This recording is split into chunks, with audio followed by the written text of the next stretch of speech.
Well, hey, everybody. We are so excited to have you guys with us today. We love doing these kinds of events where we get to kind of interact with you guys on a live basis here. And we're just so happy that you could join us today. We're going to kind of be going through today kind of like a buyer's guide in case you weren't able to join us last week. This is actually our second live stream in a couple of weeks here.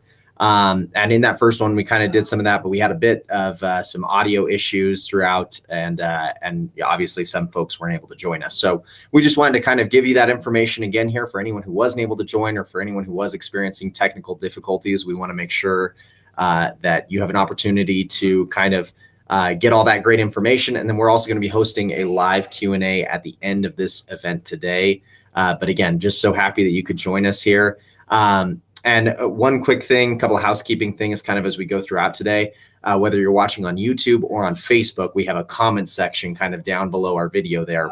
Throughout today, go ahead and leave comments. We're going to be monitoring that throughout the day, kind of keeping an eye on that. That's where we're going to be pulling some of our Q&A questions from.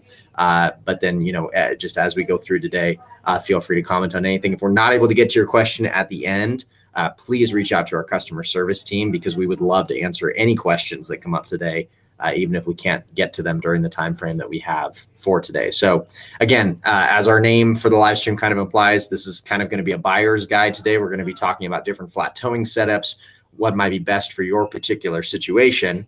And I know that the stars of the show that you're waiting to see here are Dan and Jerad. So I'm going to go ahead and bring them in case you don't know. Just to give you a little bit of background here on these guys, Dan has been in the RVing industry for about 30 years, kind of invented the portable braking market, and he's kind of been just involved in that industry for a really, really long time. And then we have our Vice President, Jerad, both of whom are just an incredible wealth of knowledge on everything we're going to be talking about today. So let me go ahead and bring these guys in without further ado here. Jerad, hey, Dan, how are you guys doing? Doing good. Doing really good. Welcome, awesome. Everybody. Well, I know I just kind of gave you a quick intro there, but why don't you guys tell us a little bit more about yourselves? I know everyone at home would probably love to hear a bit more about you guys and your backgrounds. Sure. Well, I mean, my background as a young man was really in the machining industry. I was in a business with my dad and my brothers, manufacturing products. So very mechanical background that I grew up in. In the 90s, my dad started RVing and towing a vehicle behind his motorhome for the first time, and went on his first trip, and it was a terrible experience for him and my mom. They almost got in a bad accident because they couldn't get stopped in time and actually had to, kind of take the ditch, and it could have been a really bad outcome. But so my dad came back from that trip and, was just kind of talking to us about it, saying, man, I got to find some way of, stopping this towed vehicle. It really pushed me through the stop. So we just kind of set out to create a product. There was really nothing in the industry at the time. We looked around and nothing was there. So we just started dabbling, building a braking system that would keep my mom and dad safe on the road. And we stumbled onto something pretty, pretty good that was doing the job. And so that really just springboarded into this business that just kind of blew up, and we invented the product was called the Brake Buddy at the time. And so we, my dad and I grew that business, and in 2004 we sold that business, and my dad retired, and so I had a 5-year non-compete, and so I dabbled in the RV industry, inventing some other products that weren't towing related. I think you like to do that. Oh, I like to invent products, and it's fun to bring them to market and, see if people will say yes to what you do. And so as, just having a passion for, my skill set, I guess, and my philosophy is to constantly be, disrupting the market in ways that make products better, that better serve the end user. Because if we make the end user safe and happy and delight them with what we do, they'll give us money to do that, and we can keep making new product and employing people. So in 2010, my non-compete was up, so I started a new product line called the RVibrake products. And about a year into bringing out our first RVibrake 1, I hired Jerad, and Jerad came on to mainly do marketing, and he'll tell a little more about himself here in a minute. But Jared's been just critical in our growth, and he's grown into vice president of operations, where now he's for the most part running the company and helping with marketing and product design. But that's how we got our start, and that's where we are today, just trying to develop great product and make it. Also, we want to be technologically ahead of where we've always tried to bring technology more to the forefront of the RV industry, because it's always a little bit behind compared to the rest of the markets in the world. So that's what we've been doing. Go ahead, Jerad. Yeah, we have a lot of fun together. I've been working with Dan now a little over 10 and a half years, which is hard to believe. But man, we've had a lot of fun trying to solve problems for customers. We're obviously customers of products ourselves.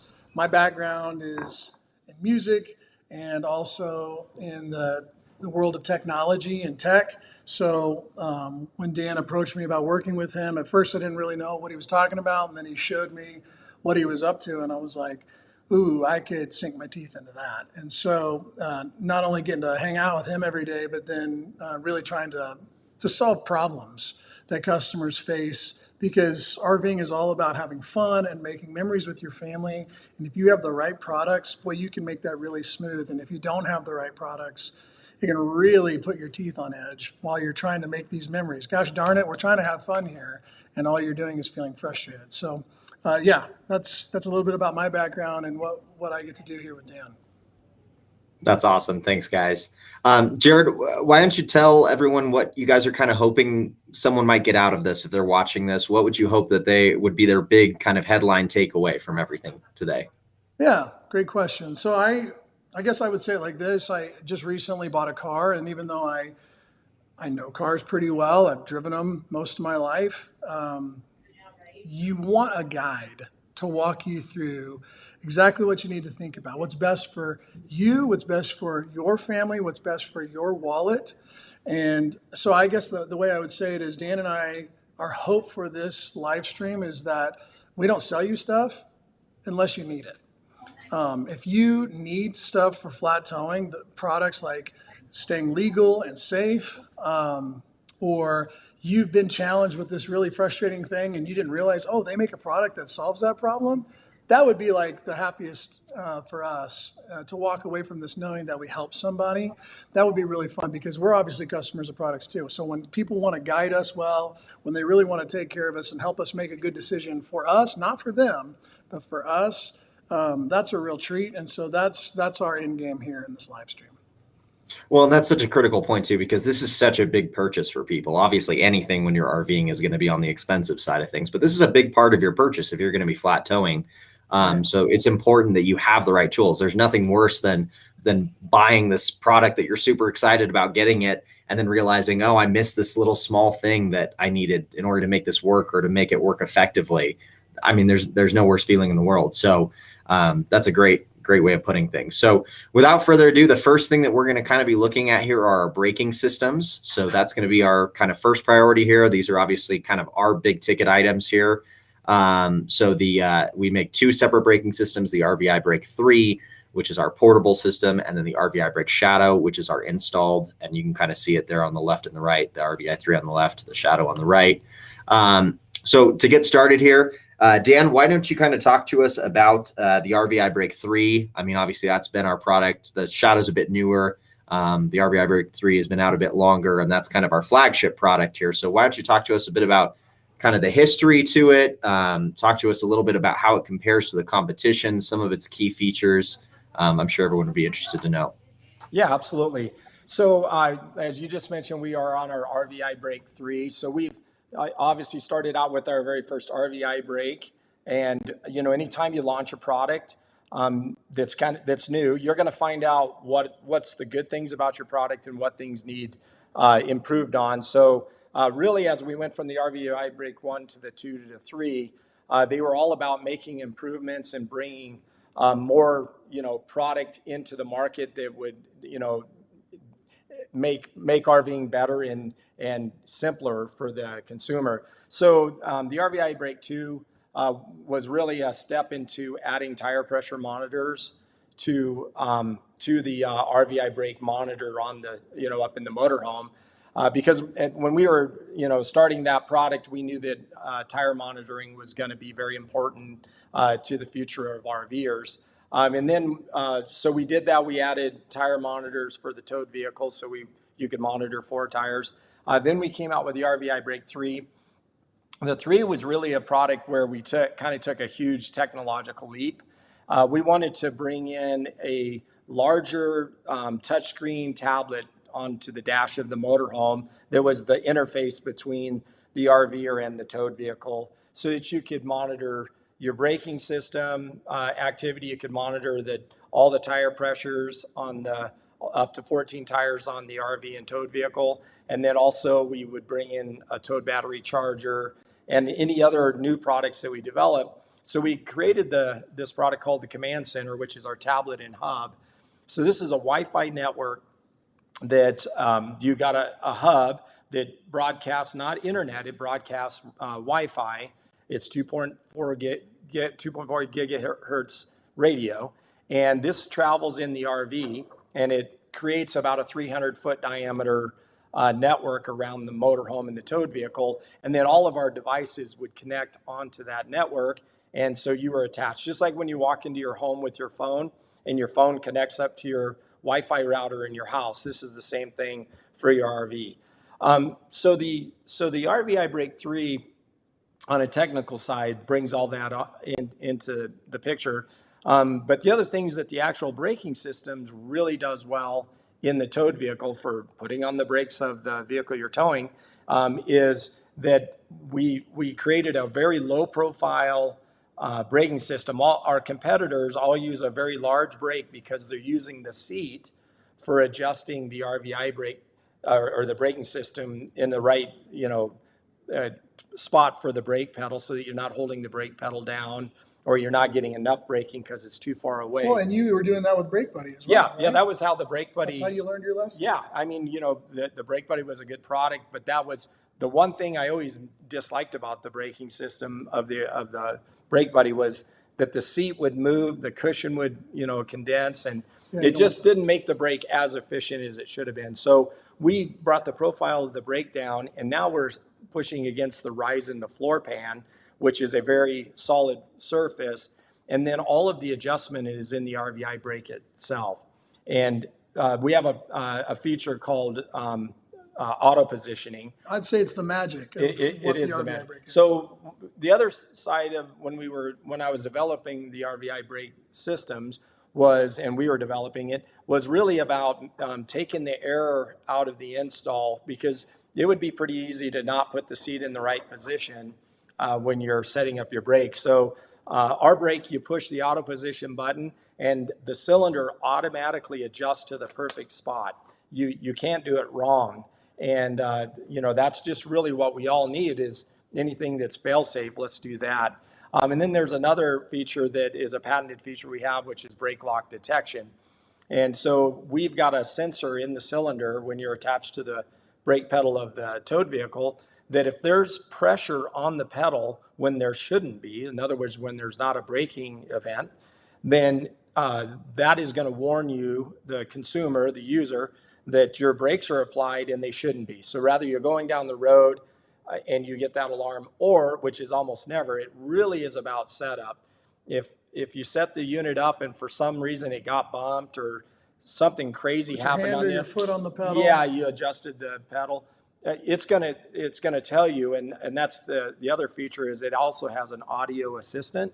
So when you plug the RVibrake in, it starts talking to you and it walks you through the setup.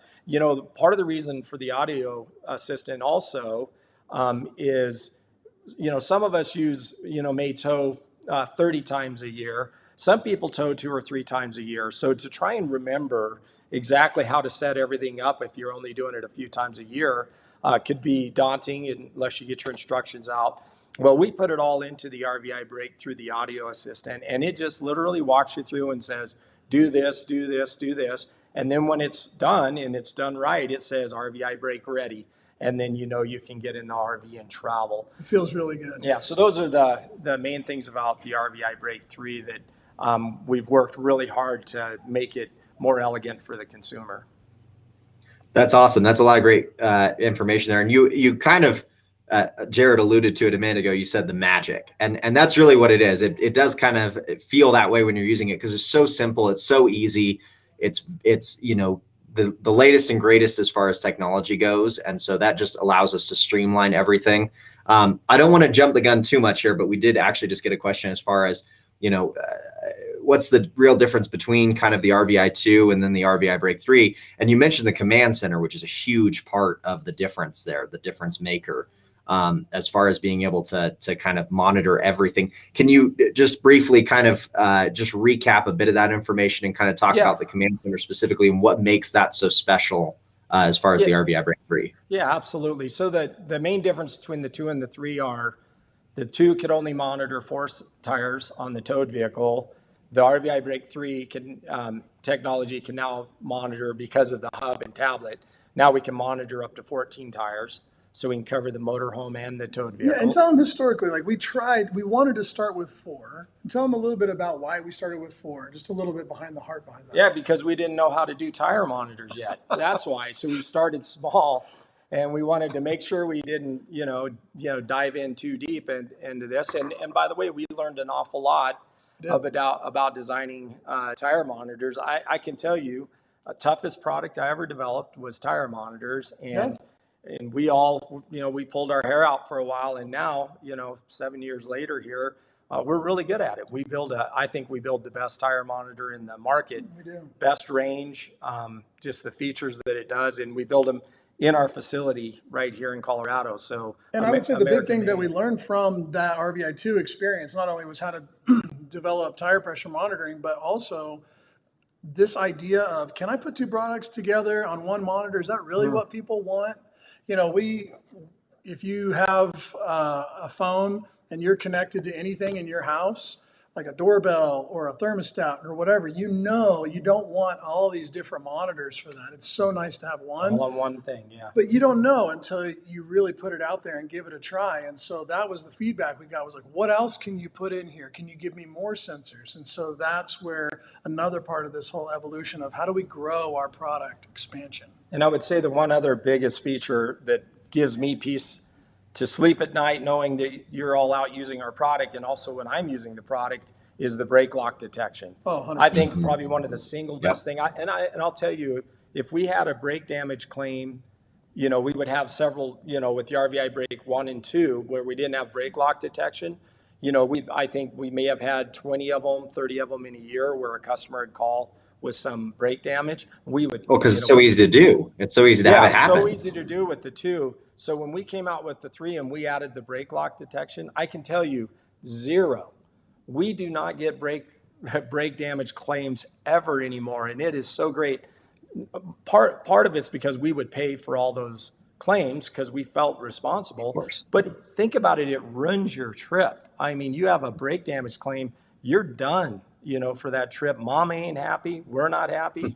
So to have the brake lock detection by far is just an amazing feature, I think. I remember about a month after we launched the 3, we kind of looked at each other and we're like, do you hear that? And it was the lack of the phone ringing.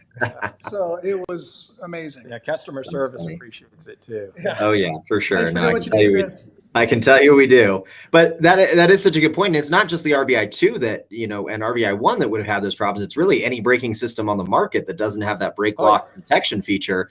Because, you're having to hook the brake up and you're having to go back and run back and check your lights and make sure your brake lights aren't on. And then you have no idea if when you're driving down the road that ever happens. So the brake lock detection feature where it will alert you to that is gigantic. Peace of mind. Yeah, it's huge. So that's awesome. And then the command center, obviously, huge feature, huge plus to that.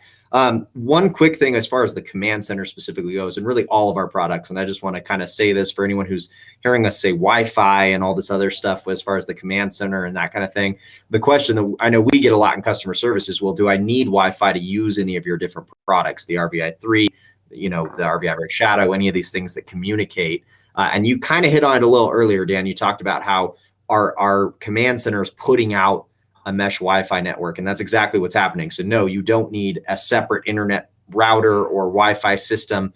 Our system is communicating exactly. Our system's communicating amongst itself, and it's totally independent of the actual Wi-Fi or internet in the area. It's dedicated to our devices, and it's constant no matter where you are. So that's just another kind of little aside there as we talk about Wi-Fi and everything. I want to make sure and if for some reason you lost your tablet, couldn't find it, it broke, you name it, the brake is designed to work independent of that communication. It's just like your car. If your speedometer were to go down or fail in your car would still function flawlessly. And that's because this is a safety product, and we designed it that way. As a matter of fact, we sell versions of our RVibrake 3 and Shadow without the command center, because some people just don't want that. They don't feel like they need it, and they don't have to have it. But it's a great way to have peace of mind of the feedback, and then being able to add all the other products as well. Correct. It really is. It really is. And then, again, on the 3, we already kind of talked about it a bit, but that audio assistance huge too. I mean, what's easier than a product that talks to you and literally tells you, hey, here's how to set me up, and hey, here's if something's wrong, here's what's going on. So we've just designed all of that with the end user in mind, just trying to make it as easy and as simple as possible. We really kind of want that to be an invisible product, so to speak, while you're traveling. We want you to be able to enjoy your trip and not have to worry about, hey, what's my braking system doing? No, we've got you covered on that side of things as far as all these different features that play into that. So that's great though, as far as the RVibrake 3. Thanks for kind of sharing all that with us, Dan. Jerad, can you, we're gonna play a quick video here because I really want to show everyone this. We're going to talk about the RVibrake Shadow here in a second in depth with Jerad. But this is a relatively new braking system, and while it's a newer braking system, the technology is virtually identical to what's in the RVibrake 3. So it's tried and true, it's proven on the road, but it is kind of a newer form for us using an installed braking system. So we're going to talk a bit more about why we created the RVibrake Shadow and kind of the features on the other side of this. But real quickly, I want you guys to take a look at our video here as far as the key features and kind of key overview for the RVibrake Shadow here. Adventure, relaxation, family, fun. These are the reasons why we RV. When flat towing your car behind your RV, you need a braking system that works to get you on the road quickly, to allow you to focus on your family and the memories you're making. RVibrake Shadow is a permanently installed brake, always ready and waiting to keep you safe in whatever RVing adventure awaits. RVers want to get on the road as quickly as possible to start their adventures. Technology in RVibrake Shadow automatically recognizes when you're towing, so there is no user setup required. It's always ready. You will get instant feedback of proper installation and performance from the multicolored LEDs, or in your motorhome right on the RVI Command Center tablet. RVibrake Shadow senses when you're braking in the motorhome and applies the brakes in the towed vehicle so that you can stay focused on what matters most.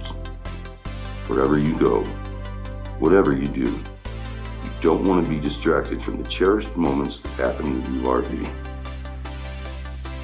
And while you're having fun, RVibrake Shadow's built-in battery charger allows the RV to keep your towed battery topped off and ready to roll. Traditionally, permanent installed braking systems require expensive installations that can take 6 to 8 hours to install. Because of RVibrake Shadow's plug-and-play design, you or your local dealer can install the Shadow in under 2 hours. Simply make the connections and go. Get RVibrake Shadow. Stay focused on what matters.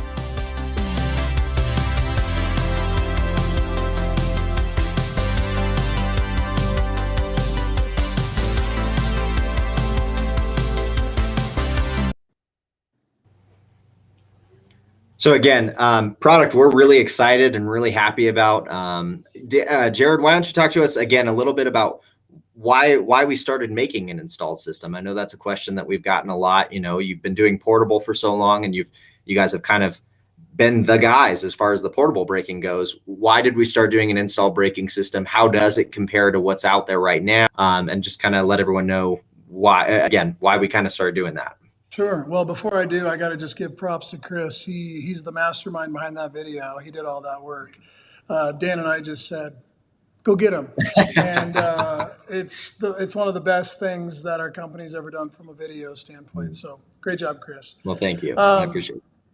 So yeah, the RVibrake Shadow. Let me just start by saying, what's the difference between a portable and an installed braking system? I think installed, everybody goes, yeah, I know what you mean by that. But portable means that it's a brake that you take in and out of the vehicle or in and out of multiple vehicles, right? So if you have two different towed vehicles, and some of our customers absolutely do, it makes it very easy to transfer between vehicles. The only thing you need by law is a breakaway system on both towed vehicles. The RVibrake 3 and the RVibrake Shadow both come with a breakaway system, and that's in case, God forbid, you have a catastrophic hitch failure and that towed vehicle comes apart from the motorhome. It'll pull a pin and tell the brake, to bring your towed vehicle to a complete stop, so you don't got a 60-mile-per-hour missile going down the road. So, and before I even jump in the Shadow, can you just talk a little bit about how you helped with some of these laws back in the Brake Buddy days? Because I think that's really interesting. Yeah, I think what it was is that there was a confusion out there that if you're pulling a 5,000-pound boat and you have a 5,000-pound car, there's some sort of difference, between that, and the physics are the same, and we can all agree to that. So really, for me, I wasn't really, trying to enforce any laws or do anything like that. It was more philosophical, because we would talk to customers, and some of them say, well, you know what, that doesn't apply to me. I got this great big motorhome pulling a car. And what we were trying to get across to people, and this was years and years ago, and I think everyone came forward and said, look, not only does it make you safer, but we need to protect other people that are on the road out there. But it was really more about just saying, look, you've got an RV that, if some of these RVs that are towing cars out there, they can barely stop themselves when they're all loaded and they've got fuel and water and clothing and food and all the things you bring along with you that makes RVing great. So then you throw a towed vehicle on the back of it, and now you've got this towed vehicle in a panic brake. It does two things. One, it's just the sheer weight of the vehicle pushing forward on the motorhome.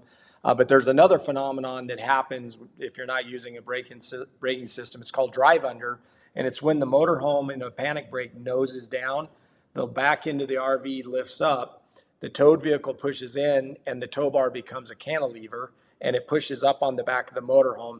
And we've tested this. I've literally done it myself in testing, and you almost cannot control the motorhome in a panic stop drive under. And then when you get a braking system in the towed vehicle, it does the opposite. The towed vehicle is now pulling on the motorhome with 500 to 1,000 pounds of pressure, and we're pulling the back of the motorhome down and backwards. So the stopping distances are incredibly different. And let's face it, it's the last 30 feet we're worried about, right? Totally. And I personally had some close calls in my RV with towing a car where we stopped, 10 feet in front of the people in front of us. And I know that if it wasn't for the braking system, we would have crashed right into the cars or had to take the ditch, do something like that. So it's easy to hear. I asked him to talk about that because it's easy to hear, well, it's the law. Okay, well, some of us, we like to rebel against those kinds of things, right? Well, some of us don't like to wear a seatbelt, and I understand. But when you hear how powerful it is, the difference, if you're slowing down very slowly, you don't feel your chest being drawn forward, the towed vehicle is not pushing up against your motor. You don't need the brake to help you even. Yeah. You don't even need it then. But those times when you feel that gentle sway that we all feel in those bigger brakings, especially in a panic stop where you're really bearing down and you're white knuckling, that's when you want that towed vehicle to help you. Because if it's not, these towed vehicles weigh anywhere from 2,000 to 6,000 pounds, depending on if you have a pickup or a small car. Either way, 2,000 pounds is still a lot of weight. So that's why we talk about those sorts of things, not to beat people over the head and say, hey, it's the law. No, that's not why we do it. There's a reason why there's a law. And that's what we really want people to do. We just want them to make an informed decision. So I got a little distracted there, but there's a portable system, and that's the RVibrake 3. And Dan and his dad invented that style. And we've been that way for a really, really long time. And then a couple of years ago, we saw that there was a shift in the market. A lot of the portable competitors were really dying out, and it was really just us. And then these installed systems were starting to crop up. And really, there's about a 60-40, maybe 65-35 split in between installed being more. And we said, well, look, we're helping a lot of people over here on this portable side of things, but we really want to help as many people as we can. So Dan and our research and development team, we got together and we said, well, how are we going to do this? Because we're not just going to make another product. We're not Me Too people. So we went out about a couple of different things. One, how do we make sure that we use the command center, tablet, and hub, because that's critical. Two, how do we make this really user-friendly from an installation standpoint? And then how do we just make it really cool? And so, it's got to be really functional. And so the things that we learned, like Chris said earlier, the things that we learned in RVibrake and RVibrake 2 and RVibrake 3, that same technology is in the system. If you took the biggest components of the Shadow, they're essentially the same components that we put in one box on the RVibrake 3. The difference with the RVibrake 3 is we push on the pedal, and on the RVibrake Shadow, we pull on the pedal. And you might be thinking, well, you can push a lot harder than you can pull, and that's true. So with our installed braking system, it actually ties right into the vacuum line in your towed vehicle. And so it's constantly creating a vacuum assist. So by law, manufacturers have to create vacuum in your brakes when you're driving a car. And that's so that no matter if you were in Dan's Jeep or my truck or somebody's little sedan, you would put the same amount of pressure on the brake pedal so that you're not slamming yourself forward, jumping between different vehicles.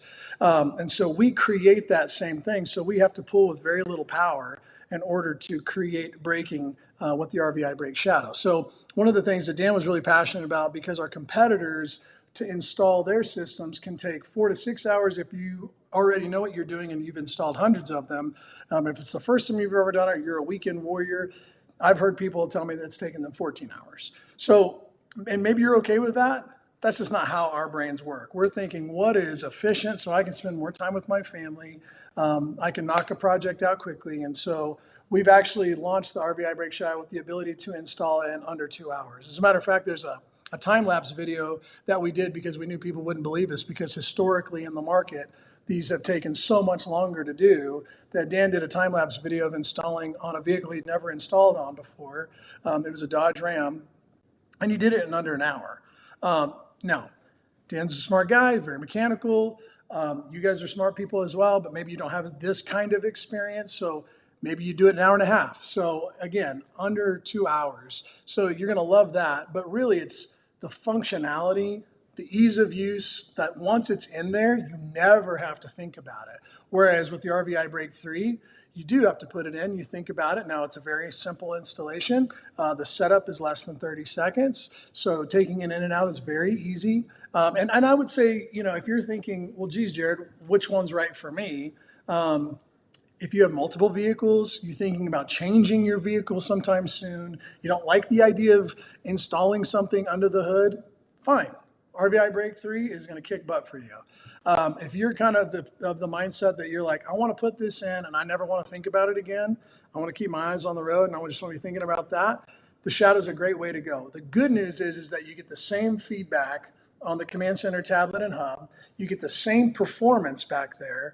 And as a matter of fact, Dan being the portable guy for so long, you can imagine he's towed gazillions of miles with a portable brake.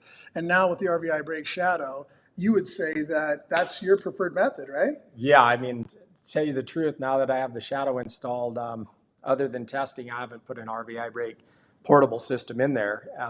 It's just nice. I hook up to my coach, plug in my umbilical cord, which is what activates the unit, or deactivates it when you're not using it.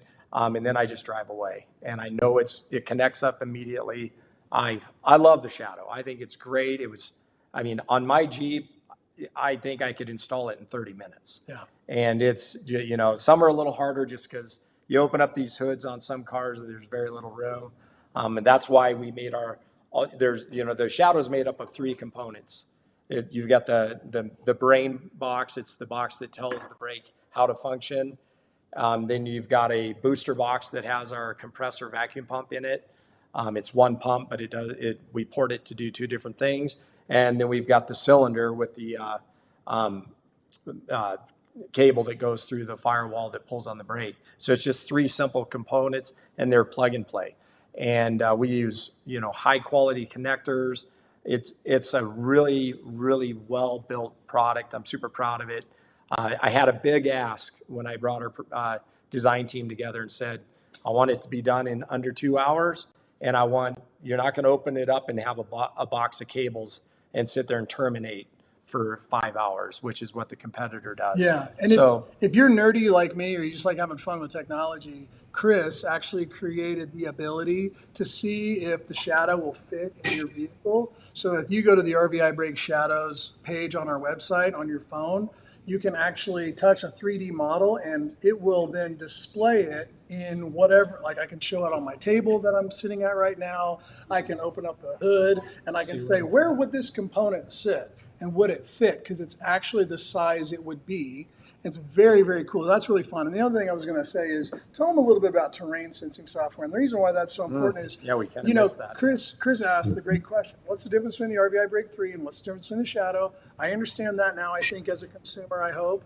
But now, if let's say I'm thinking installed is my kind of way, well, why would I pick the Shadow over, the other guy? Yeah, that's actually, thanks, Jerad. There's a feature that I should have talked about when we were talking about the RVibrake 3, and the Shadow has the same technology, and it's called terrain sensing. So as you travel up and down hills, we live in Colorado here, so everywhere we go, it's up and down mountains. So as you're going up a hill with either RVibrake 3 or the RVibrake Shadow, we are monitoring it's a correction as we head up a hill. It backs out the lack of gravity that's there. And then as you go down a hill, then you've got gravity pulling on the accelerometer in the brake, and we back that out. So as you're going up and down hills, the algorithm, the code in our brake is actually backing out the difference. So the brake operates exactly the same going uphill as it does downhill. Yeah, because you don't want it to be less aggressive going up and more aggressive going down a hill. And we have, in some of our competitive braking systems of our competitors, they actually, as you get into hills, they tell you need to go back there and adjust like their gauge so that it doesn't, so it's more sensitive uphill. Then when you get to the top of the hill, you have to go back and adjust it so when you go downhill, the brakes don't come on and ride your brakes. It's just antiquated. Which is unbelievable that that's even on the market, but it is the truth that's out there. And so it's just seamless. This is, technology we've developed over the last 30 years, and it's flawless. It works so well. That's an incredible feature that I'm glad you brought it up. Yeah, the terrain sensing is obviously a big deal. And then what's cool is, again, we encourage using our command center. We've got a manual braking function on that because sometimes you may be going down a hill and you're like, hey, I want a little bit more braking. I want the ability for it to come on at certain times. You can actually override what the brake is doing using that manual brake function on the tablet. So again, another reason to be using your command center as you're driving. It's a huge help for sure.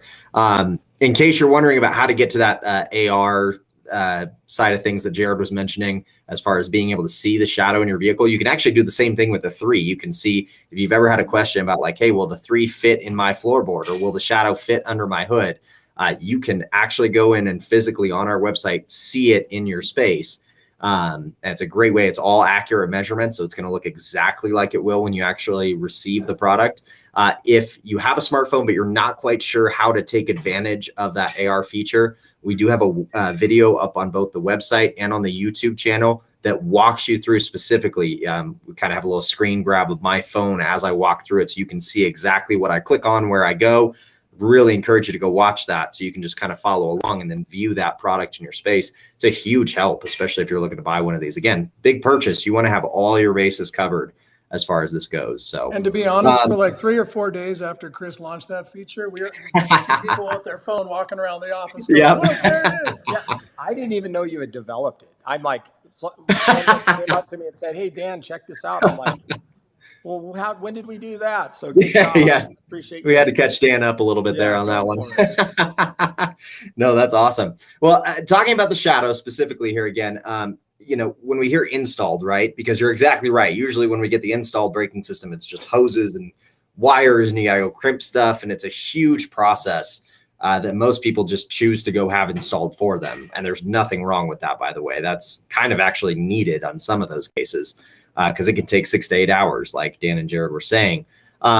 But, one thing that we found, and you'd see this if you watch the videos that they were referring to, so I definitely encourage checking those out. But basically what we found is that honestly, if you can change your oil in your car, if you're, mechanically inclined enough to be able to do that, you can easily install the Shadow. It's no more difficult than that due to how easy we've tried to make it. Yep. So just a huge, I don't know if you would comment on that all, Dan, because you've done a few of these now, but it's very simple. Yeah, I really truly believe that if you're the handy guy that you get up and change your own oil, this would actually be easier than changing your oil. You're not going to be underneath like that, but yeah, absolutely. It's super simple to install. I use YouTube for everything, and Chris put it up on YouTube. It literally step by step on the video and walks you through and holds your hand to make sure you do it right. Right. It really does. Yeah, no, it's great. Well, just so everyone can see, what was that, Dan? I was going to say, and if you want to, the other side is you bring it to your dealer or go to a dealer and buy them. They're going to install it for you. They're going to charge you less money for the install. So, it's just going to save you shop time. And they're probably going to charge you about 3 hours shop time is what we've seen. And, but yeah, you can absolutely do it yourself or have them do it. Yeah, it's a great way to save money if you're kind of looking at like, hey, how can I save some money here? We know obviously, money can be tight right now. So it's a great way to like, hey, I just kind of want to watch my wallet a little bit. If you're looking to install, the Shadow is a great way to go because you can do that yourself as opposed to other competitors you may not. And the customer service team is here to help you. Exactly. If you did decide to install the brake yourself, you had any questions, we're going to be there to help. 100%. Absolutely. Very much so. Real quickly, before we move on to some of our other products, I just want to show people where these are. I'm just going to put some overlays up here on the screen, kind of over the top of us here. So we were mentioning how you can compare the products to some of the competition and kind of to each other. So if you go on, this is the RVibrake 3 page specifically, but if you go on to either page on the website for the braking systems and scroll all the way down, basically to right about where you see the reviews at the bottom of the page, up above that section, you'll see this little red compare now button. If you click on that, that's going to show you RVI versus the competition. So you'll see something that kind of looks like this, where you see our product versus the other competitors on the market, what the features are of each, kind of how all that compares. And then if you're on the website and you just go up to the shop tab and then down to braking systems, you'll see this banner kind of up near the top. This is how you can compare between the RVibrake 3 and the RVibrake Shadow, depending on which one you're like, I'm still not 100% sure on which one I'd rather go with. That has all of the material that we just covered, all kind of the pros and cons of each one. Depending on your situation there. So I just wanted to make sure that we kind of threw that in there so you can know where to find those resources. So let's go ahead and talk about some of our other products, because we actually there's a lot of other things when you think braking system. It's not just your braking system. There's other things that may be needed, especially as we've kind of moved it more and more into the modern age with computers in cars and all sorts of other stuff going on. There's other things that might be necessary. So we're going to talk about 3 big products specifically here that we kind of have in conjunction with the braking systems. And that is our Tire Patrol, our Towed Battery Charger Plus, and our Breakaway wireless adapter. So you can kind of see all of those products kind of pictured there. So let's go ahead and talk about Tire Patrol first. So Jerad, if you can kind of talk to us about, again, why we made Tire Patrol, why it's so important for every RVer, regardless of what kind of braking system you choose to use. It's such a critical product. Talk to us a little bit about that. Yeah, absolutely. Thanks, Chris. The first thing you're doing is you're buying an RV, and then you're thinking, I want to tow a car behind it. And then you have to have a tow bar. And once you have a tow bar, then you have to, it's kind of like that old book, if you give a mouse a cookie, then the trail goes on. So then the next thing would be a braking system by law. And I think the next highest priority would be tire pressure monitoring. And the reason why is it is your eyes and ears. And we call it tire patrol for a reason. It's patrolling for you, right? It's your eyes and ears on how your tires are doing, which are so critical. If you don't know that you have a blowout or a flat tire on your towed vehicle, well, you're running things back there and have no idea unless a good Samaritan comes flags you down. A lot of people think about their steer tires on their motorhome, which are obviously very critical. But the crazy thing is it's the dualies that can be the most deceiving sometimes, because you have two tires standing right next to each other. This one, if this one's flat, this one's holding it up, and they both look full. They don't look like they've gone down. So some people are looking at their tires going, well, everything's fine, but your sensor's saying it's at zero. And we're like, well, go put a gauge on it. So you really want to have as much stability as possible. In 2008, it was mandated that all consumer vehicles have tire pressure monitoring built into them. So if you drive a vehicle that's 2008 or newer, you absolutely have TPMS or tire pressure monitoring in your vehicle. And oftentimes it's just a little light that comes up. You have no idea which tire it is. You don't know what the pressure is, but at least it's something. Now, there were certainly some luxury vehicles and some other vehicles that had TPMS before that, but it became mandatory, and that's for a couple of reasons. One, like we've already talked about, just safety. Man, if one of your steer tires goes down and you don't know it, that's a huge liability. But also, it's about fuel economy as well. That's really where that started, was if our tires are inflated to the right pressure, we're going to get the most fuel economy, the most tread on our tires, because an overinflated tire will wear too heavy in the center, and underinflated will wear on the outer walls. And so you want them to wear right where they're designed to wear. So that's why when we decided with the RVibrake 2 that we were going to add tire sensors, we knew it was starting to become a bigger thing. And then people were begging us, please let us monitor our coach, or please let me monitor my fifth wheel or my travel trailer. So what we've done is we've created a system that allows you to see all your pressures in real time on one screen at once. So you can see every pressure from your motorhome and every pressure from your towed vehicle. You don't have to swipe around or toggle. You just, at a glance on this really nice screen, while you're paying attention on the road, you can just glance and see that everything's okay. And then, of course, it would let you know if something was wrong. And real quickly, I just want to show everyone what that would look like, because it's easy for us to talk about because we see and live this every day. But for someone who might just be looking at the product, has no idea what that looks like, real quickly, I just wanted to show you kind of a screen grab. This would be our 7-inch screen that would be on our dash, right? Normally the RVibrake 3, you can see a little slider down there at the bottom. Normally that looks like a series of bullseyes. So if you ever watch any of our videos or anything like that, and we're just using the RVibrake 3, you'll see that appear differently. But when we're using Tire Patrol, obviously that's the side of things we want to live in. And so we want to see that front and center. So that's all up above there. We see all of our different pressures. So you can see you've got your steer tires, and then you've got your dualies back there. In this particular example, we also have a tag axle on there. So again, we can monitor up to 14 tires on 2 separate vehicles, and then you can still see the feedback from your RVibrake 3 or RVibrake Shadow down there at the bottom. So I just wanted to give everyone a quick view of what that looks like in real life. I appreciate that, Chris. Yeah, and the only other thing I would really say about Tire Patrol is we just like with the Shadow, where we try to design it in such a way that it's easy for the consumer, because we're customers of products. We like to try to design things that we go, man, that's the way, right? It just feels right. So what we have done with Tire Patrol is we actually pre-assign every sensor. So every sensor is labeled LF for left front, or RF for right front, etc. And the reason why we did that is other manufacturers give you just a bunch of the same looking tire sensor, and that's fine. It's easier. Generic. It's easier for them to manufacture. And you might think, well, why does it matter? Well, it takes about 10 to 15 minutes to install the ones that aren't labeled. And the reason why it takes so long is because you have to train your tablet or monitor or whatever it is that you're using that this is my left front tire. And you go thread it on, and you wait till that one pairs. And then you say, now I'm going to go do this tire. And you go thread this one on. And it takes a long time.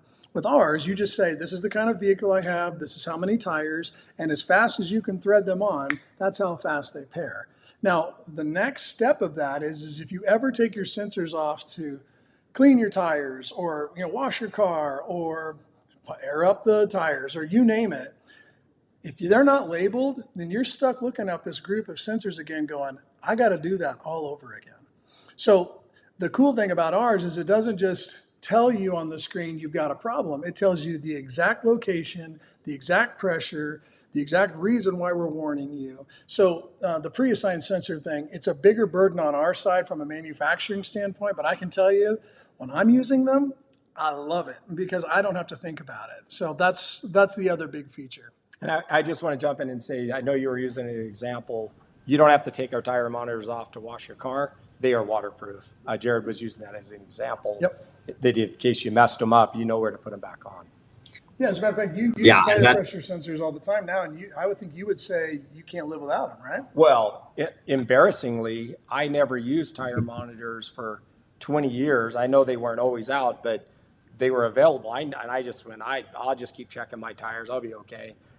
When we invented ours and started, I started testing with them, I'm like, I can't believe I ever traveled without tire monitors because it's so important. I mean, tire inflation, what you're going to learn when you start using sensors, if you're not using them now, is that as you drive and your tires heat up, there's a phenomenon called tire expansion, that your tires, air pressure goes up. So like on my motorhome, my steer tires may start out at 100 PSI, and 2 hours down the road, they're at 140 and 140 PSI. And that's normal. That's good tire expansion. But it lets you know that, make sure you check your tires cold.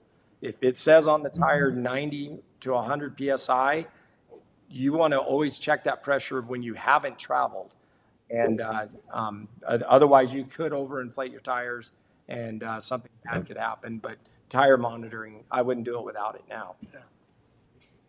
Yeah, it's so critical. And again, the great thing is it doesn't matter who you are. It doesn't matter what kind of braking system you're using. This is kind of a universal thing where it makes your life so much easier. You have more data with which, to make decisions, right? That's what helps us in order to make the best, most informed decision is data. And so to be able to have that at your fingertips and go, I know exactly what my tire pressures are, or I'm familiar with the tire expansion that I experience on the road. I know exactly what it is. Again, those are just data points that you can use throughout your RVing journey to make better decisions, more informed decisions, for your RVing lifestyle. So it's just a great product to have there. So Dan, I want to have you talk specifically about the Towed Battery Charger Plus. Real quick, before we do that, I just want to mention to everybody, I know we're running a bit long here, but we are still going to get to our question and answer session at the end. So you guys have already been sending some great questions. So that's awesome. So continue doing that. Stay on. Yeah, absolutely. We're definitely going to try and answer as many of these as we can. So definitely keep sending questions here. But Dan, I wanted to just give you the floor here. Go ahead and talk about the Towed Battery Charger Plus. Obviously, this one's specific just to the RVibrake 3, the standalone Towed Battery Charger Plus. Yeah. So talk about that, why that is the case, and then kind of what its key features are. Yeah. The Towed Battery Charger, we had our early product was the Towed Battery Charger, and then now we have the Towed Battery Charger Plus, which connects with our tablet and command center hub. So really how we got started to designing and selling a Towed Battery Charger, well, let me tell you how it works is it's a device that connects to the battery of your towed vehicle, and then it has a cord, a 12-volt cord, a plus and minus cord that goes to the umbilical cord on the RV, and then connects to a 12-volt hot lead from the motorhome. So when you're driving down the road, the voltage from your motorhome is charging the battery on the towed vehicle. That way, when you get to where you're going, you know that your car is going to start and that everything's, the battery's topped off and you're in good shape. The reason we came out with this in the early days was everyone was towing CRVs. It was the product. I mean, 8 out of 10 sales we did were a CRV, which was great. We don't mind that at all. It makes it a lot easier on tech support. But the one phenomenon is when you tow a CRV, no matter what you do, there's a parasitic drain on the battery, and in about 4 hours, your battery's dead. And it's every CRV that's ever been made that has been towed. So consumers were calling us at first saying, why is your product draining our battery? And we're like, well, the RVibrake uses almost no power. I mean, you can tow days on end without getting into your battery. And so we started investigating, and for sure we found out that if rather you're using a braking system of any kind, you're going to have a dead battery when you got to where you're going. So we created the Toad battery charger to solve that problem. And then, of course, then we started to sell it. You know, when we put that out, everybody used it for all kinds of different reasons. And then from there, we developed, once we came out with the RVibrake 3 product line with the command center, we now have it wirelessly. So it's really cool on the tablet. There's a drawer that slides out on the screen that you can just touch the screen, and it'll give you the charging voltage, what the actual voltage in your towed vehicle is, and what the charging rate is. It's so cool. Oh, it's really sexy. I love it. It's just, you know, I'm kind of a data freak. I like to know everything that's going on when I'm towing. So I'm looking at it and you don't have to open the drawer to see with it. It'll tell you if your battery's good in our dock. There's an area called the dock that'll let you know there's a green light that says good, that you're charged. But truly, it's such a peace of mind, just knowing that when you get there, you know, everything's going to be in good shape. Absolutely. Yeah, so that's really why we developed that product. Yeah, some products need it more than others, but right, exactly. And there's certain vehicles that have that higher level of parasitic drain that may need it. Some vehicles really don't need one at all. I mean, it's always a good idea to have for, yeah, exactly, like a Jeep. Very low parasitic drain, not much going on under the hood as far as drain goes. So you can tow that for a good long time and not need to worry about it. But there's other cars, you know, GMC cars, for example, come to mind, being in customer service, where there's so much happening under their hood. There's so many computers, so many electronics. They almost always require some kind of battery charger just because they're so top heavy from a consumption standpoint. Yeah, and I would say to all the consumers out there, if you use a battery disconnect where you have to, we sell if you need a battery disconnect, we sell them. But if you use a battery disconnect when you tow, because some of the vehicles out there, the owner's manual says that you have to disconnect your battery when you tow. You do not need a towed battery charger. Do not spend the money. Because you're disconnecting the battery. So when you get to where you're going, you're going to reconnect the disconnect and you're ready to go. Exactly. Well, you're going to make a bigger headache for yourself, actually, if you're using both, because you've got to install it differently to even be able to use it. And that makes it more complicated.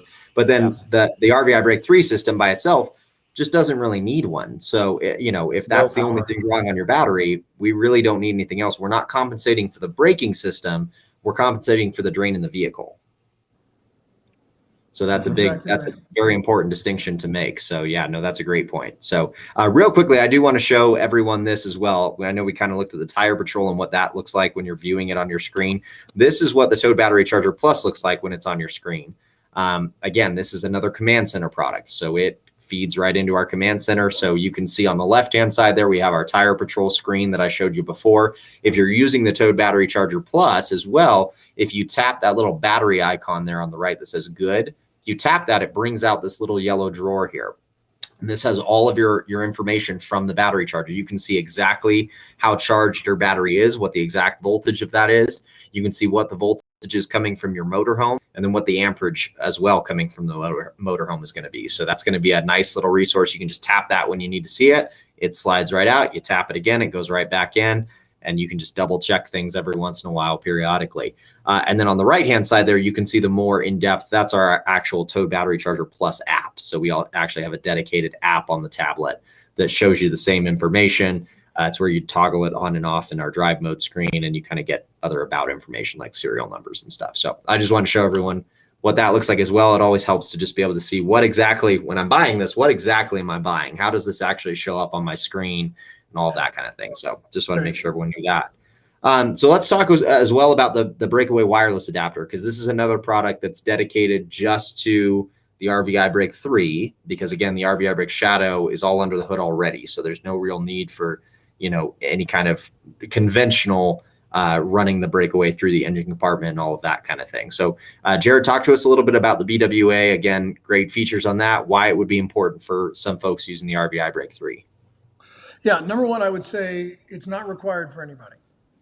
But if you love convenience, this is such a cool product. So engine compartments. So Dan has a Jeep, and Jeeps always do a great job of this. When you open up the hood and you look in there, it's certainly more complex than a 1970s Jeep. Don't get me wrong, but there's space in there. There's room. But some of these vehicles, you open the hood and you're like, where's my engine? It's just shrouded and all these different things. You can barely even find the battery. So as they've gotten more and more complex, routing up the breakaway cable, which we talked about earlier, the breakaway comes with the RVibrake 3 and it comes with the RVibrake Shadow. And it's the piece, one of the main reasons why it's required by law. It bolts underneath the bumper of your towed vehicle, right on the front, and then a wire runs through your engine compartment and goes through the firewall, and then you leave this plug waiting for when you need to use your RVibrake 3.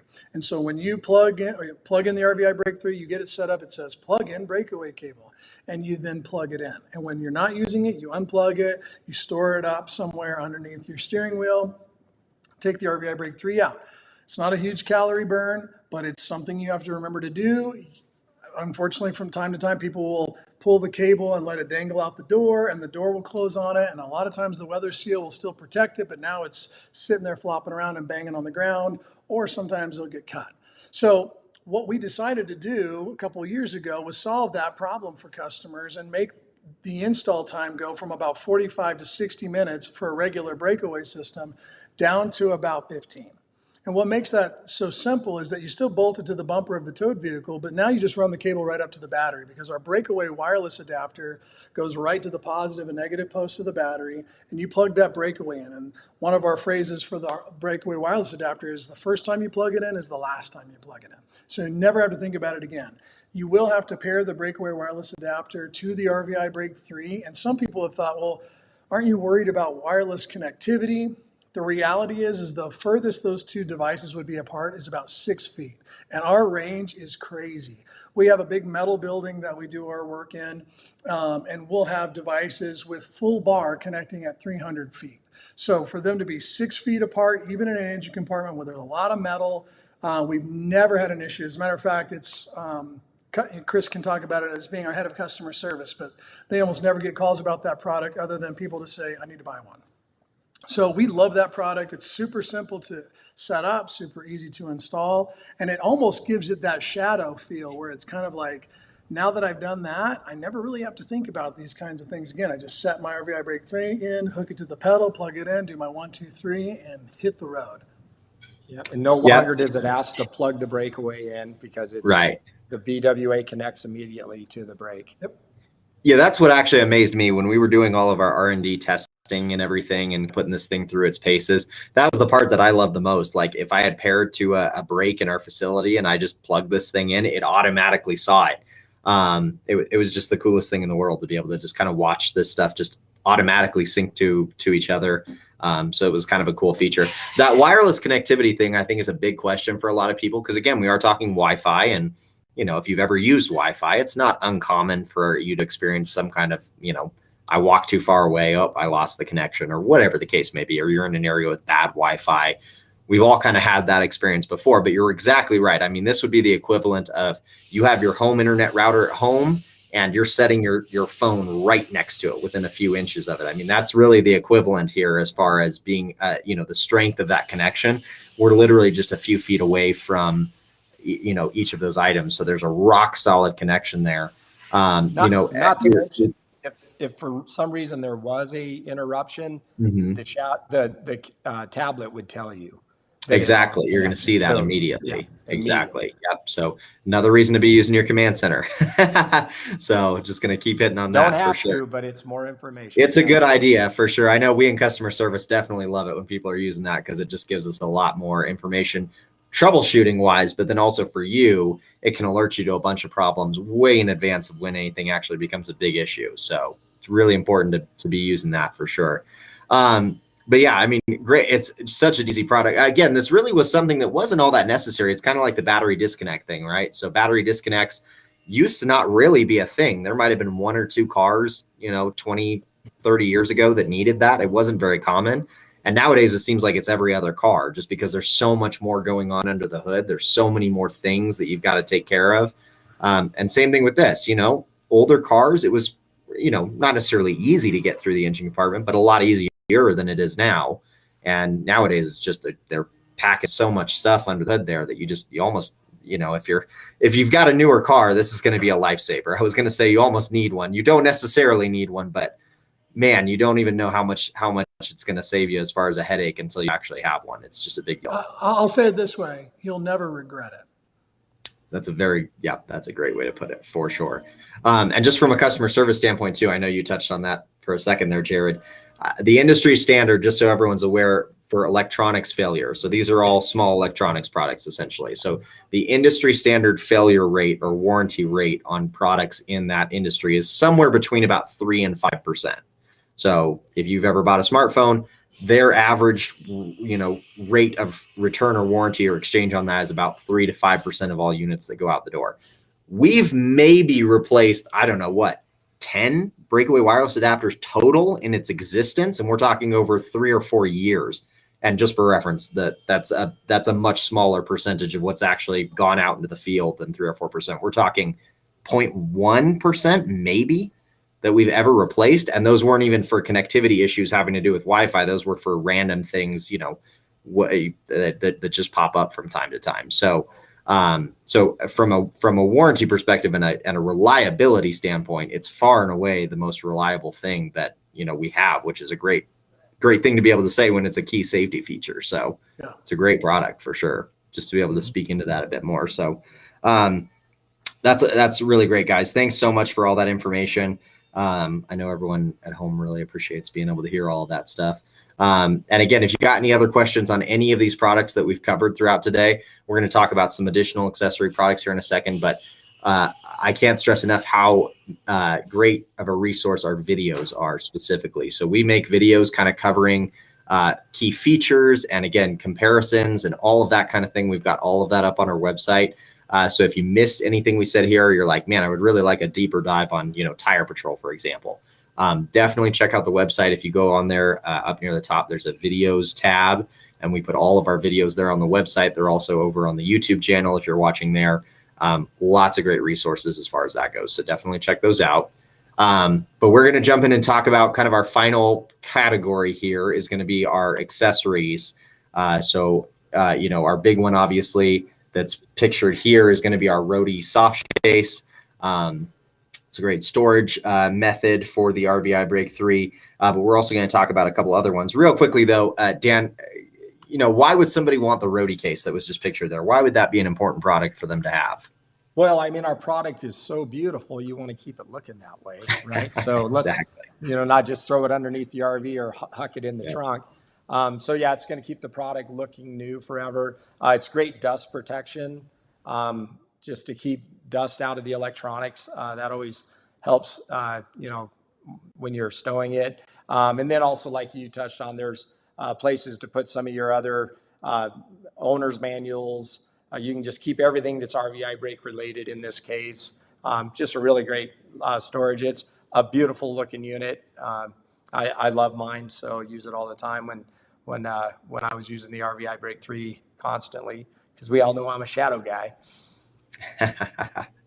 Yeah, no, that's awesome. Yeah, Roadie case is kind of a great way to just store things and protect it, exactly like what Dan was just saying. So a couple other great products that we have, and again, these are accessory products. They're not always needed in your situation, but there's a few of them that are used pretty widely. So for one example is our 12-volt battery direct kit. That is a really important product. Again, not something that was necessarily used extensively 20 years ago, but something that's becoming much more commonplace now. Any vehicle that you need to disconnect the battery, that's going to kill all of the outlets in your towed vehicle. So if you have an RVibrake 3 and you go to plug it in and you've disconnected your battery, you effectively don't have a break at that point. There's no power to those outlets. So you really need a 12-volt battery direct kit. It's essentially just a little 12-volt female outlet with a positive and negative wire lead, and it just goes straight up to your battery, pulls power directly off of that. It gets around all of that stuff. But there's also a lot of vehicles out there that might have timers on the outlets. So there's a few newer Fords that I'm thinking of specifically where it times out after about an hour or so. So if you were to plug it in and start driving, you would think everything's great. And then an hour in, you'd all of a sudden start getting all these messages on your tablet that, hey, we've lost the signal to the RVibrake 3. And that would be exactly why. Those outlets time out. And it's different time frames in different cars. So sometimes it's 2 minutes, sometimes it's an hour. But in any case, what your solution to that is going to be a dedicated outlet, just like our 12-volt battery direct kit. It's going to get around all of that and allow you to power your brake constantly. So you don't have to worry about that. Were you going to say something there, Jerad? Well, I was just thinking about, so two things, again, you asked me at the beginning, what am I hoping for this? So our fellow customers that are out there, we have a dedicated page on the website that tells you what you need for every vehicle. Yep. But if you don't want to look at that, the RVibrake 3 page actually asks you, what vehicle do you have? You tell it. And then we'll tell you exactly what kind of products you need. So you're not having to second guess on any of that stuff. Because I know sometimes as we're talking about these things, you're going, okay, I heard that, I understand that. And then by the time we got to the 7th one, you're going, wait, what was the first one he said? So just know that our website is designed to guide you through the purchasing process. Yeah, that's really what we want to be throughout this entire process. We want to be your guide. So that's what we strive to be. So yeah, exactly what Jerad was saying. We tried to design the website around that. A couple other products that we do have up there. We've got our beanbag dash mount. So that's another one. Again, kind of more of a luxury thing, not really needed on every situation. But if you have an RV where maybe you have like a textured dash or something where it doesn't adhere to our normal dash mount very well, or if you've got a situation where you're like, I'd just rather have it sitting here. I don't want something stuck on my dash. Beanbag dash mount's a great way to go. It's just a weighted mount that just sits on your dashboard. So that's another product that's really great. And then we also have some little valve stem extenders. So with our tire patrol, there may be a lot of situations where maybe your valve stems on the motorhome are recessed into the tire a little bit. They're really, really hard to get to. Or you just want them out a little bit further, maybe to help with communication.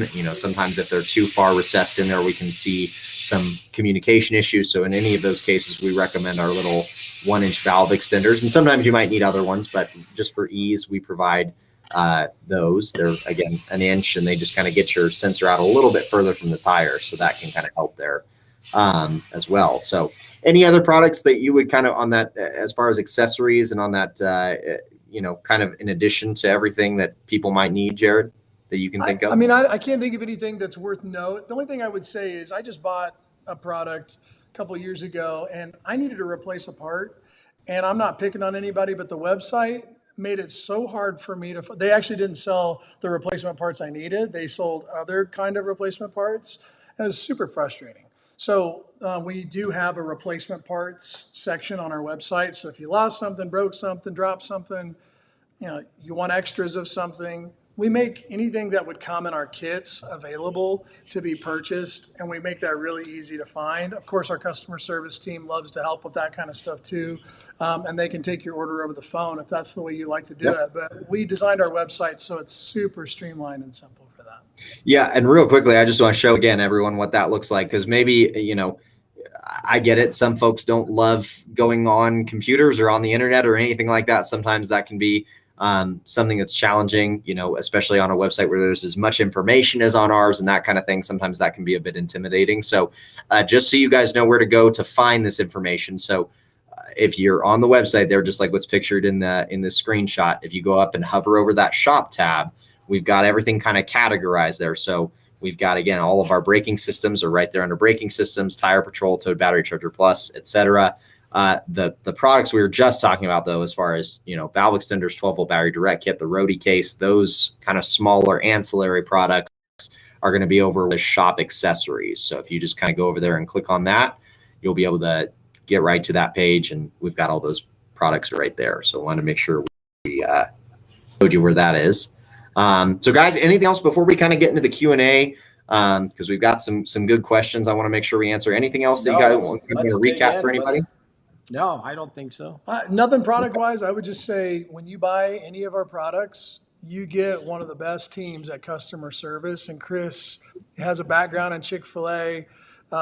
He was running stores in his teens. So he came with that wealth of experience and just a heart for people. And that's how he leads his team. And he only hires people that meet that criteria. So it's a great team. We don't get it perfect, but we're going to fight like heck to make sure that you're delighted. So when you buy a product, you're not just getting the product, you're getting Chris's team. So I just wanted to make sure you got the chance to hear that, because sometimes you buy a product and you just go, why bother calling support? Because I know it's going to be awful. That's not the case with us. Yeah. Yeah, and it's obviously really easy to get to us as well. We've got our phone number. We're going to put all this information up at the end, but we've got our phone number, we've got our email address, and we've got our chat feature on our website. Any of those is going to get you to a live person pretty quickly. So you don't ever have to worry about, am I just going to get some automated response and I'm done? No, you're going to get somebody who does care about your situation, because exactly like what Jerad said, our goal is to help you. And that goes for even if you have an older product, even if you have, we've got RVI 1s and 2s that are in the field that we're still supporting. They may not be under warranty anymore. We do have a limited warranty on all the products where we can just kind of replace stuff. But even after that warranty expires, you don't lose access to support. We're going to keep supporting you. We're going to keep making sure that you're guided well and that you have the best experience possible. So I appreciate that. Thanks for mentioning that there, Jerad. So let's get into these questions here. We're going to start off with this one, because this is a good one that, doesn't necessarily have to do with braking systems, but it's another really important piece of the puzzle when you're RVing. So the question is, do you make a tow bar? And if not, what tow bar would you recommend? So Dan, you've been RVing kind of the longest here. What is your wealth of experience and knowledge as far as this goes? Yeah, I'm glad I get this one, because I've used every tow bar that's been made. I mean, I've used a lot of tow bars out there. The reason we don't make one is because there's 3 very large manufacturers, and usually once you get 3 people into the market, all fighting for something like that, you've got lots of competition. There would be a huge barrier of entry to get into making tow bars. And they're all doing it pretty well. And they're all doing it pretty well. I would say if I was going to step out and just recommend a company for tow bars, I would recommend Roadmaster. I've used Demco, I've used Blue Ox, and now I'm using Roadmaster. And right now I'm using their Nighthawk, which is a great tow bar. It's got a lighted function on the side, which just kind of illuminates that whole area in there, which is nice for safety reasons and for visibility. And it's just, I would say the main thing about them is I know Jerry Edwards very well, been to his facility. He showed me how they test tow bars, and it's quite a thing that they, a course they put their tow bars through. So I trust it, and no one makes a perfect tow bar. No one makes a perfect braking system, but they make a really nice tow bar. Their customer service is great. So that's who I'd go with. And I love they have a non-binding release. Like I tow a lifted Jeep, so sometimes I'm in some weird situations where I go RVing, and if you're all turned and up on a kind of binding thing, you just lift up on the arms and it unlatches so that you can get unhooked. So anyway, great product.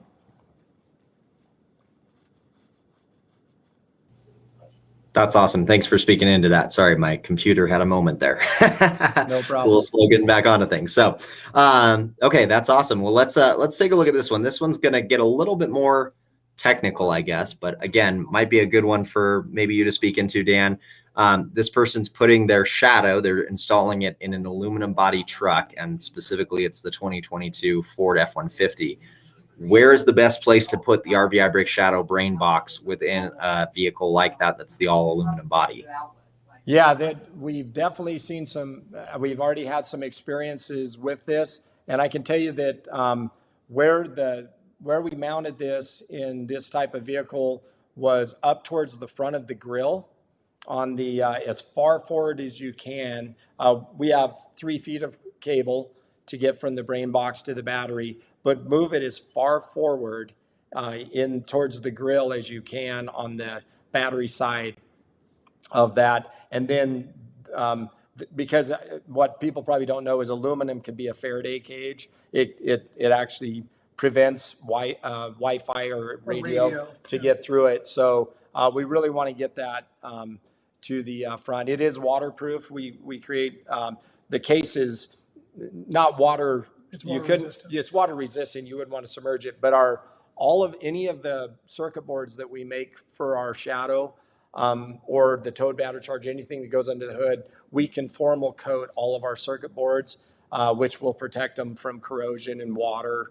If they do get wet, they'll continue to work. But yeah, get that as far forward in the grill. And I'm not sure our customer service may even have photos of customers that have put it there. But I'll have to let Chris speak to that. But And we love getting that kind of stuff from customers: videos, photos, feedback. This went well. This didn't. I tried this. We love that kind of stuff. open source, it helps the next guy. Yeah. Yeah. 100%. And you can email or text us photos. That's really helpful when we're troubleshooting with folks. Hey, text us a photo of what your setup looks like. We're more than happy to kind of out, oh, that's a better spot, or hey, this spot doesn't really work very well. It helps for us to kind of have that visual, but we do have a wealth of photos already from that. So 100%. So that's a great answer, Dan. Thanks for speaking into that. We've got another one here talking more about the tablet. And they were asking, will you be releasing an iPhone or Android app in the near future? And the intention there is, in conjunction with, or maybe instead of the tablet, that maybe they could use in place of that. I know that's a question we've got, over the years. Jerad, do you want to kind of speak into the nuance as far as an app like that, and then kind of why we've chosen to go with the tablet and hub? Yeah, I mean, look, we own a phone too, right? So we understand these are not free. They are expensive devices, and you're thinking, I've already got this device. And this is something we've given a lot of thought to. It's not to say that there may not ever be a time when we won't release an app. It may not have all the functionality of the tablet, but the main reason is we make safety products. If we just made an app and I don't mean just, but if we made an app that didn't have anything related to safety, it would be different. But if I'm talking on the phone, and this is my only way to monitor that I've had a breakaway or a flat tire, I've completely missed it. So, or if it's telling me, hey, there's a problem back here, and I've missed it because I'm on the phone, or my battery died, or because I was doing something else, or my grandkids in the back playing Candy Crush on it, or pick a number. That's the main reason. We wanted a dedicated device. It'd be like putting your speedometer or your whole dash and just turning it all off and having it all on your phone and trying to drive that way. So that's the main reason. Again, we've given it a lot of thought, but like everything, we continue to come back to things and say, is there a better way to do it now? Have we learned more things? So, I would say that we are always open to revisiting philosophies that we have, but that's the main reason why we don't do that. Yeah, that's a great point. I mean, it's not like it's something that's ever out of the question. We've opted against it in the past for exactly the reasons you were talking about, but technology changes, and it's changing at really an incredible pace that we've never really seen before. So, while yes, right now, consolidation is a good thing, but there is a limit to it when we run into things like what Jerad was saying, where we kind of need a dedicated device for the safety aspect of this. But will that change in the near or, immediate future? It's very possible. That's not something that's necessarily out of the question. So, but that's a great question there. So, but thanks for speaking into that one there, Jerad. Another one as far as somebody's setup here. So this person, they said, I've got my hub towards kind of the back of the RV. Is that a good spot for it? Dan, Jerad, what would you say? Yeah, I would say, so if you kind of look at, if you look at the entirety of the RV and the towed vehicle, and you were to measure from front to back and then divide that by 2 to get in the middle of that, you're going to land about in the bedroom area of the motorhome.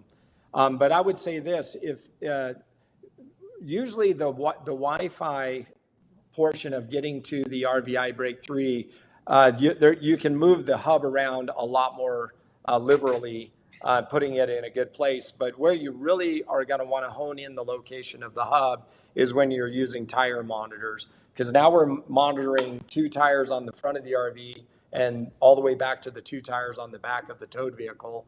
One of the cool features on the tablet when you're in the tire patrol, when you're in the drive mode for tire patrol, is you can look at the signal strength of every single sensor related to the hub. So if you're getting 3 bars of connectivity on the front of the RV, but you're only getting 1 on the rear tires of the towed vehicle, you'd want to move your hub farther to the rear of the motorhome, because we're really trying to get where we're central to all of the activity that's happening. But yes, if you're putting it in the back, for me, I charge my hub at night, and then during the day I unplug it because it's got a battery that'll go 12 hours, and I just throw the hub on the bed, and that seems to be the best spot for my. What about rig. a fifth wheel or a travel trailer? What would you Yeah, say to those guys? you're using a fifth wheel to Great use question. tire monitoring. You're going to want to put the hub in the front of the trailer or the or fifth wheel. So again, you're just trying to get somewhere in the middle of all the technology that you're using, whether it's tire monitors or the braking system. And if you're only monitoring the fifth wheel, you're not monitoring the truck because you've already got built-in TPMS. The cool thing is all those axles are sitting right next to each other, so you just find a place right over the top. You don't have to put it there if there's a more convenient place just because the range is really great, but that's going to give you your most optimum location. Yeah. Well, and you mentioned, a great point there as far as, we're trying to keep it all equidistant there and just kind of between everything. From a customer service lens, the only time I would say that would be maybe an exception to the rule is if, there's very isolated cases where there might be some external source of interference or something like that that's kind of bringing the range that we have down a little bit or kind of cutting the hub off at the knees a bit. So in those cases, sometimes we do have to play around a little bit with the hub location. So maybe maybe the first spot you try isn't as optimal and you're seeing a few more, connectivity issues there. You might want to jump it over to another spot, try it there for a short period of time, see if that makes any improvement, that kind of thing. So every once in a while, those are pretty rare situations. But the nice part is that Dan touched on there is that the hub battery lasts about, like we were saying, about 12 to 15 hours. We can get a long lifespan out of that. So it doesn't have to be plugged in. You're not necessarily tied to a spot right next to an electrical outlet. If you're RVing and you're like, hey, I want a good neutral spot, like on the bed back there, you can just unplug that, throw that guy back there and call it a day pretty much. That's right. Yep. Yeah. So that's a great point.